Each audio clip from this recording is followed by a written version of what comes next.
लगे रहो मुन्ना भाई सारखा आता लगे रहो कॅन्डिडेट भाई असं म्हणायला लावणारी विधानसभा निवडणूक काहीच दिवसांवर येऊन ठेपलीये. या निवडणुकीत अकोला जिल्ह्याचा विचार करायचा झाला तर अकोला जिल्ह्यातील विधानसभा मतदारसंघात राजकीय विविधता दिसून येते. भाजपचा शहरी आणि ग्रामीण भागात मोठा प्रभाव आहे, परंतु काँग्रेस, शिवसेना, वंचित बहुजन आघाडी आणि मनसेही आपापल्या प्रभावातून स्पर्धेत आहे. वंचित बहुजन आघाडीचा प्रभाव विशेषतः अल्पसंख्याक आणि दलित मतदारांमध्ये या निवडणुकीत महत्वपूर्ण ठरणार आहे, कारण त्याचा परिणाम निवडणुकीतील विजयावर होऊ शकतो. आता हा प्रभाव निर्णायक कसा ठरणार? वंचित सगळ्यांच्या नाकावर टिचून सत्ता मिळवणार की सत्ता स्थापन करणाऱ्यांना समर्थन देणार? याच विषयी जाणून घेणार आहोत प्राईम संवादच्या आजच्या भागात. नमस्कार, मी सारिका. प्राईम संवाद या युट्यूब चॅनल वरती आपणा सर्वांचं स्वागत करते. विधानसभेचं रणशिंग आता फुंकलं गेलंय. उमेदवार सगळे जाहीर होऊन प्रचाराला सुरुवात सुद्धा झालीये. विविध मतदारसंघांचा आढावा घेतला जातोय. जनतेकडून गेल्या वर्षातल्या कामांची उजळणी केली जाते. ही अशीच परिस्थिती अकोल्यातही आपल्याला पाहायला मिळते. अकोल्यातील 5ही विधानसभा मतदारसंघात राजकीय वातावरण चांगलंच तापलंय. पण या सगळ्यात निवडून येणार कोण आणि यामध्ये कोण ठरतंय निर्णायक, जाणून घेणार आहोत आजच्या भागात. अकोट मतदारसंघात भाजपनं पुन्हा एकदा प्रकाश भारसाकळेंना उमेदवारी दिली आहे. अकोटमध्ये भाजपची मजबूत उपस्थिती आणि भारसाकळे यांच्या ट्रॅक रेकॉर्डमुळे ते प्रभावी उमेदवार म्हणून उभे आहेत. विकासात्मक कामांवर भाजपचं लक्ष आणि राष्ट्रीय आव्हान यामुळे त्यांना धार मिळू शकते. पण इथे हेही लक्षात घ्यायला हवं की गेल्या काही महिन्यांमध्ये भारसाकळ्यांचा विकासाचा अहवाल हा निगेटिव्ह आहे, असा लोकांचा आरोप आहे आणि यामुळे त्यांना लोकांचा विश्वास पुन्हा संपादन करण्यासाठी चांगलीच कंबर कसावी लागणार आहे. या उलट अकोल्यात पारंपरिकपणे काँग्रेस मजबूत असून गणगणे स्थानिक समस्या आणि काँग्रेसच्या प्रादेशिक बांधिलकीवर भर देतील, त्यामुळे त्यांचं निवडून येण्याचे चान्सेस वाढतात. पण इथे कॅप्टन सुनील डोंबळे हे वंचित बहुजन आघाडीचे प्रबळ उमेदवार आहेत. सामाजिक न्यायावर लक्ष केंद्रित केल्यामुळे डोंबळे यांना उपेक्षित समुदायांकडून पाठिंबा मिळू शकतो. त्यांची लष्करी पार्श्वभूमी आणि सामुदायिक कार्य तरुण आणि दलित मतदारांना आकर्षित करू शकते. काँग्रेस आणि वंचित बहुजन आघाडी यांनी भाजप विरोधी मतं एकत्र केली तर ही एक निकराची स्पर्धा असू शकते. भाजपची संघटनात्मक ताकद आणि भारसाकळे यांची लोकप्रियता हे अकोटमध्ये निर्णायक घटक राहिलेत. अकोला पश्चिम विधानसभा मतदारसंघ हा जिल्ह्याच्या मुख्यालयाचा मतदारसंघ आहे. पूर्णतः शहरी असलेल्या या मतदारसंघात 3,49,484 मतदार आहेत. गेल्या 30 वर्षात अनेक राजकीय लाटा आणि वादळे आली, पण या मतदारसंघावरील भाजपची पकड ना ढिली झाली ना खिळखिळी. तर प्रत्येक निवडणुकीत भाजपचं कमळ इथे मोठ्या दिमाखात आणि ताकदीनं फुलतं. यामध्ये या मतदारसंघाचं नेतृत्व माजी मंत्री नानासाहेब वैराळे, जमनलाल गोयंका, अझहर हू आणि अरुण दिवेकर यांच्यासारख्या दिग्गजांनी केले. भाजपच्या या मतदारसंघातील ताकदीचं सिक्रेट मजबूत पक्ष संघटन, कार्यकर्त्यांचं जाळं यात लपलंय. याच बळावर गोवर्धन शर्मा यांनी सलग 6 वेळा या मतदारसंघाचं नेतृत्व केलंय. 1995 पर्यंत हा मतदारसंघ काँग्रेसचा गड होता. मात्र काँग्रेसमध्ये अंतर्गत मतभेद झाले आणि हा मतदारसंघ अलगतच भाजपच्या ताब्यात गेलाय. संपूर्णतः शहरी असलेल्या मतदारसंघ अकोला महापालिकेच्या 20 पैकी 12 प्रभागांच्या या मतदारसंघात समावेश होतो. लोकसभेत या मतदारसंघातून काँग्रेस उमेदवार डॉक्टर अभय पाटील यांना 12,000 मतांची आघाडी मिळाली होती. 30 वर्षांपासून भाजपच्या ताब्यात असलेल्या मतदारसंघात आघाडी मिळाल्याने महाविकास आघाडीने या मतदारसंघांवर त्यांचं लक्ष चांगलंच केंद्रित केलंय. 2019 मध्ये भाजपचे गोवर्धन शर्मा 2,593 मतांनी विजयी झाले होते. त्यांना 73,262 इतकी मतं मिळाली होती. तर काँग्रेसच्या साजिद खान पठाण यांना 70,669 इतकी मतं मिळून दुसऱ्या स्थानावर समाधान मानावं लागलं. तर वंचितचे मदन भरगड यांना 20,687 इतकी मतं मिळाली होती. अकोला पश्चिम विधानसभा 2008च्या डेलिमिनेशन नंतर अस्तित्वात आली. या जागेवर भाजपनं कायमच वर्चस्व लागलंय. भाजपचे नेते गोवर्धन शर्मा या जागेवर 3 वेळा निवडणूक जिंकले होते. गोवर्धन शर्मा हे महाराष्ट्रातील भाजपचा एक मोठा चेहरा होते, पण नोव्हेंबर 2023 मध्ये गोवर्धन शर्मा यांचं निधन झालं. त्यामुळे या निवडणुकीत अकोला पश्चिम सीटवर एक नवा चेहरा आणि नव्या राजकीय समीकरणांचा सामना होणार आहे. भाजपनं विजय अग्रवाल यांना गोवर्धन शर्मा यांच्या जागी संधी दिली आहे. अग्रवाल हे शहरी भागातील भाजपच्या बालेकिल्ल्याचं प्रतिनिधित्व करतात. त्यांची मोहीम विकास, प्रशासन आणि पायाभूत सुविधांच्या वाढीवर लक्ष केंद्रित करू शकते. तर साजिद खान पठाण हे काँग्रेसचे उमेदवार कोणत्याही सत्ताविरोधी भावनांचं भांडवल करण्याचा प्रयत्न करू शकतात.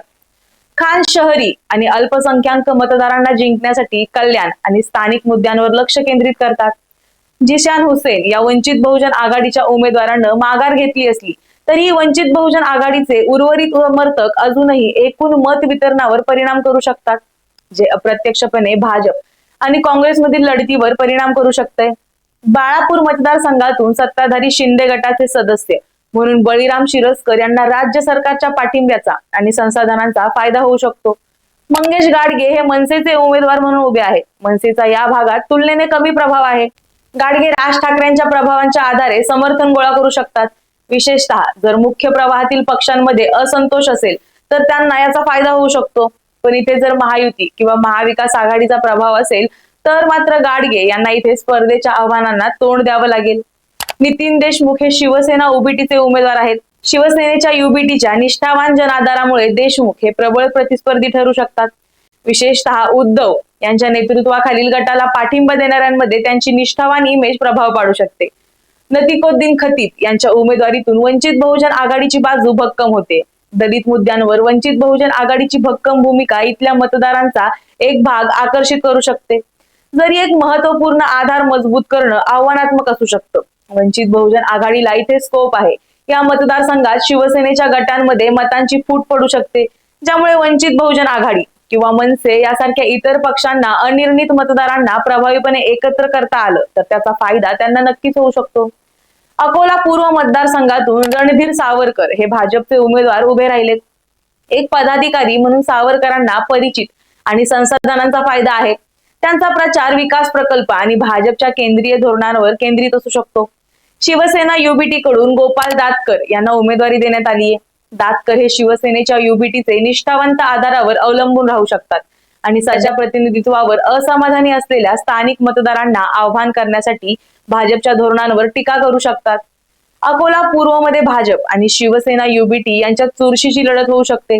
सावरकरांचा पाया भक्कम आहे, पण पारंपरिक शिवसेना समर्थकांमध्ये दातकरांच्या आव्हानामुळे युबीटीचा प्रभाव कायम राहिल्यास ती निकराची स्पर्धा होऊ शकते, एवढं नक्की. मूर्तिजापूर मतदारसंघातून हरीश पिंपळे भाजपचं प्रतिनिधित्व करतात. पिंपळे यांची भाजपची संलग्नता आणि विकासावर पक्षाचं लक्ष हे त्यांच्या प्रचारातील महत्वाचा घटक असू शकतो. सम्राट डोंगरदिवे हे एनसीपी शरद पवार गटाचे उमेदवार आहेत.